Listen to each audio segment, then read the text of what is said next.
Chicken vegetable குருமாவுக்கு cooker வச்சு cooker சூடானதும் 2 spoon எண்ணெய் விட்டு எண்ணெய் காஞ்சதும் 1 ஸ்பூன் சோம்பு போட்டுக்கோங்க. சோம்பு பொரிஞ்சதும் நம்ம வெட்டி வச்சுருக்க வெங்காயம், தக்காளி இதெல்லாம் போட்டு நல்லா வதக்கிக்கோங்க. அப்புறம் அது கூடயே இஞ்சி பூண்டு விழுதியும் சேர்த்துக்கோங்க.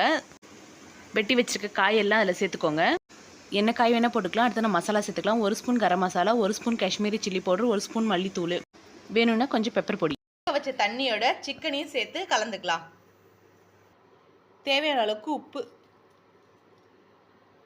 நம்ம வீட்டில் வீக் ஃபுல்லாக சமைச்சிட்டு கடைசியாக ஒரு வெங்காயம், ஒரு தக்காளி, ஒரு கேரட், ஒரு உருளைக்கிழங்கு, பீன்ஸு அந்த மாதிரி மிச்சம்லாம் இருக்கும் இல்லையா, அதை சேர்த்து சிக்கனோடு செஞ்சு சாப்பிட்டுட்டோன்னா நமக்கு காய்கறி மிச்சமானு தெரியாது, சிக்கன் குழம்பு சாப்பிட்ட மாதிரி இருக்கும். நல்லா கொதிச்சிருச்சு. இந்த டைமில் நம்ம அரைச்சி வச்சுருக்க தேங்காய் விழுது சேர்த்துக்கலாம்.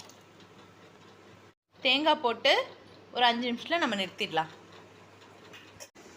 வீக்கெண்ட் சிக்கன் காய்கறி